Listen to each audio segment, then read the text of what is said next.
Dear students, welcome to the course Groundwater and Hydraulics, Module 2, Fundamentals of Groundwater Flow, Session number 3. I am Raja Anwar Hussain, Assistant Professor, Government Engineering College, Raichur.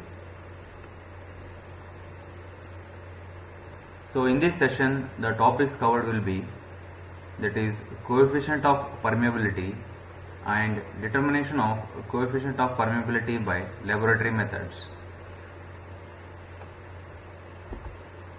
So first of all, we need to understand what is coefficient of permeability. The coefficient of permeability, it is denoted by small k.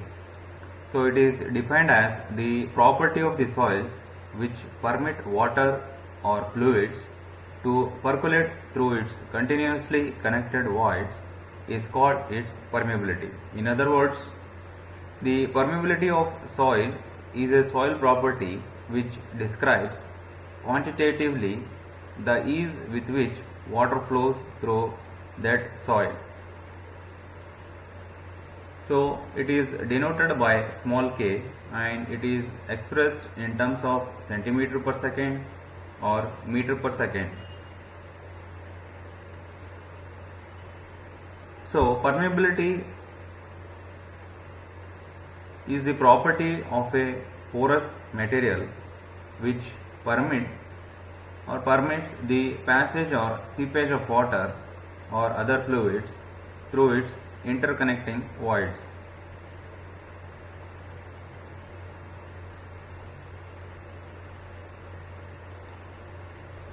So the coefficient of permeability can be determined by various methods.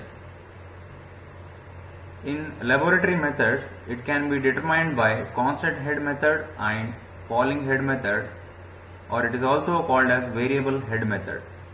And in field methods, that is pumping out test and pumping in test, whereas some of the indirect methods are computation from grain size or specific surface, or horizontal capillary test or consolidation test data.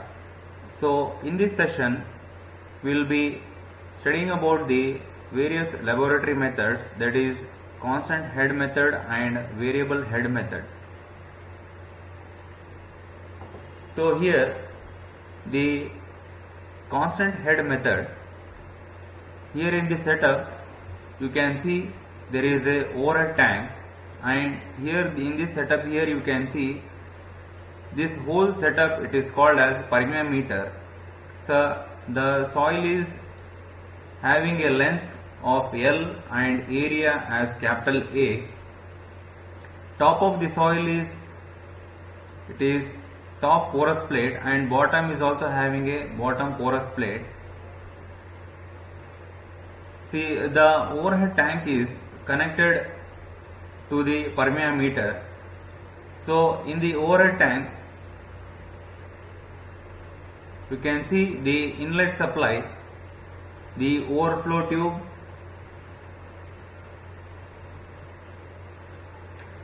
and also the permeameter is connected with an air valve.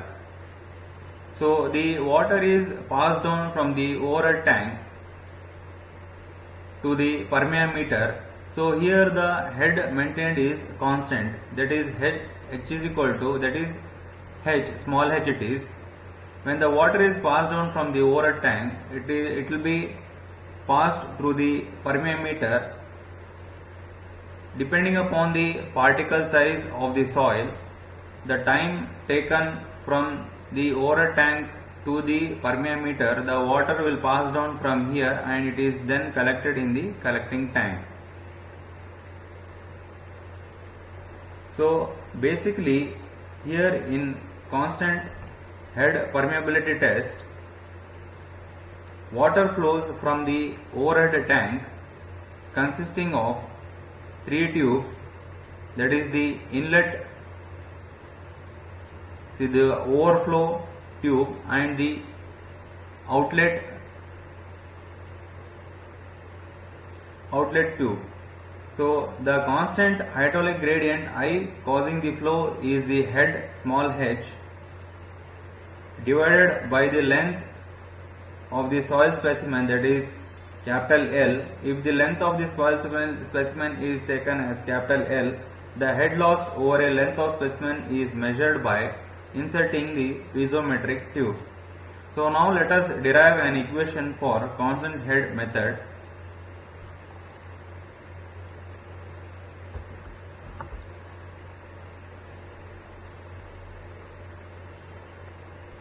So as I already told that the water flows from the overhead tank consisting of three tubes, that is inlet tube, overflow tube and the outlet tube. The constant hydraulic gradient, it is denoted as small I. Causing the flow is the head, that is small h, and divided by the length L, capital L of the sample. If the length of the sample is large, the head loss over a length of specimen is measured with the help of the piezometric tube. So now let us consider here, if capital Q is the total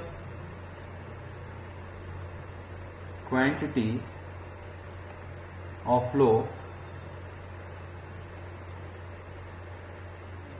in a time interval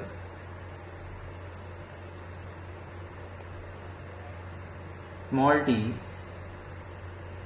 then as per the Darcy's law we have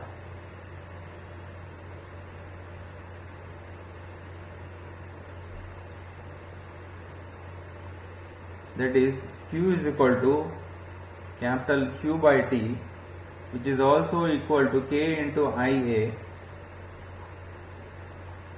So the hydraulic gradient I is equal to H by L. So as per the equation Q by T is also equal to K into IA it is. So here I, it can be written as H by L into A. So therefore now it can be written as Q by T into L by H into 1 by A. So therefore K is equal to Q by T into 1 divided by I into A.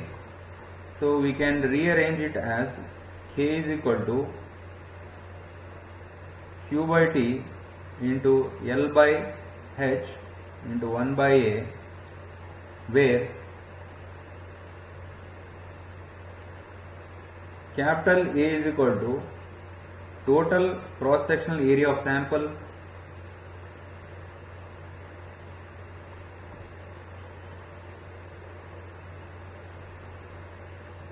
then L is equal to length of the soil sample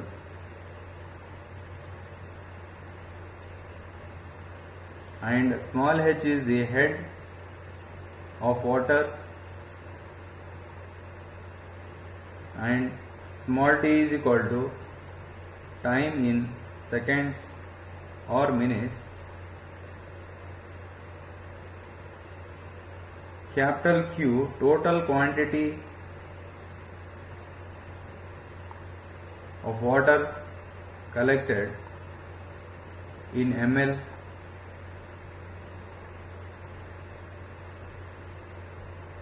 or centimeter cube. So this is the final equation for the constant head method to determine the coefficient of permeability.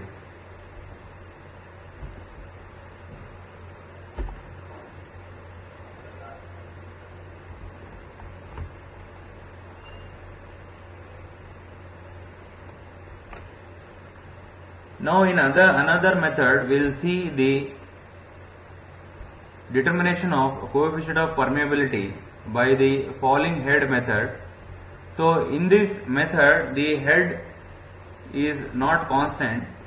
So in this setup you can see the permeameter soil is having a length of L and top porous plate and bottom porous plate, and it is connected with a funnel. So the water is passed down from the funnel and with respect to the time t1. So when the water is passing down, there is a difference in head, that is here h2 with respect to time t2.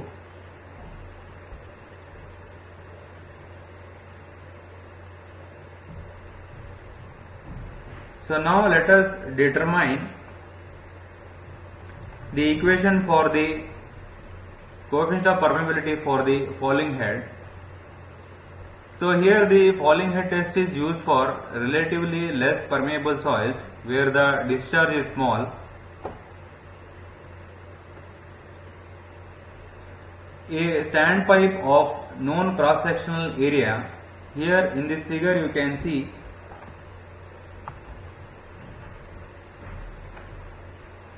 standpipe of a known cross-sectional area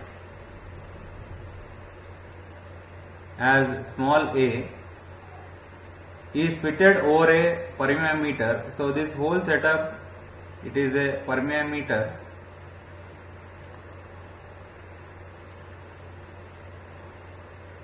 and water is allowed to run down. The water level in the standpipe constantly falls as water flows. As there is a decrease in head, it is there.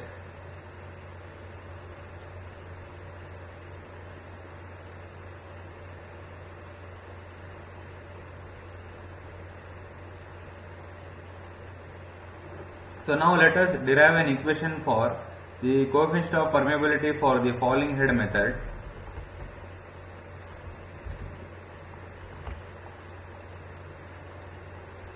So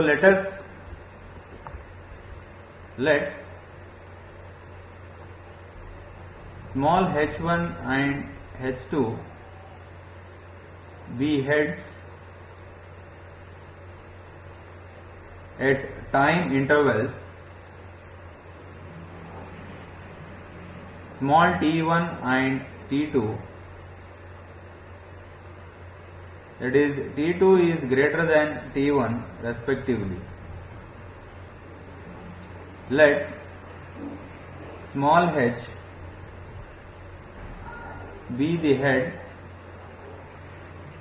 at any intermediate time interval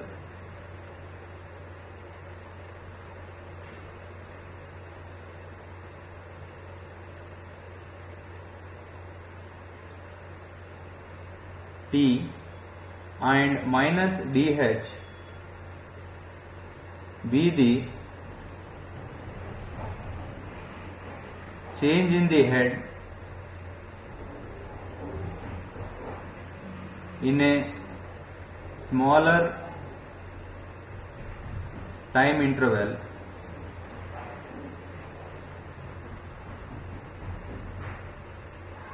dt. So here the minus sign been used since h decreases as t increases. So from the Darcy's law, Q is equal to, so we will take small cross sectional area, that is minus dh into a with respect to dt, which is also equal to Darcy's law k into ia, where I is the hydraulic gradient with respect to time t is I is equal to h by L.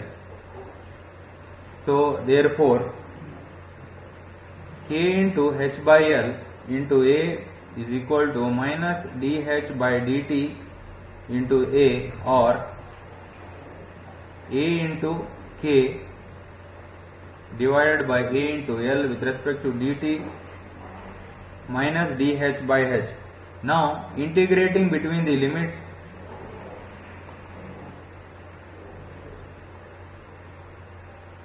between the two limits, we get, that is the limits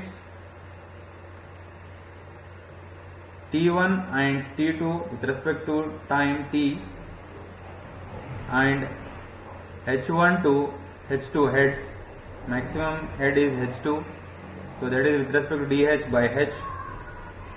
So if you want to remove the minus sign, you have to change the limit, that is H2 to H1 dH by H, or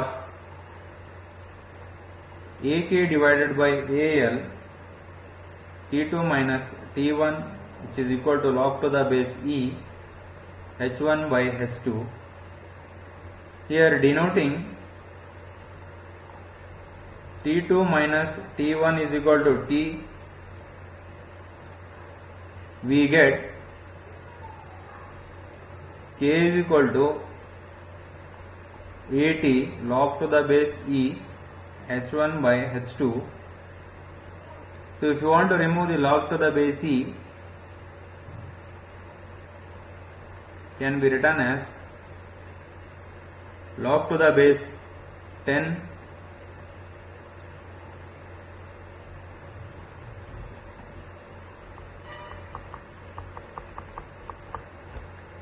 So from log to the base E to the log to the base 10 conversion, it will be 2.3 AL divided by AT into log to the base 10 H1 by H2.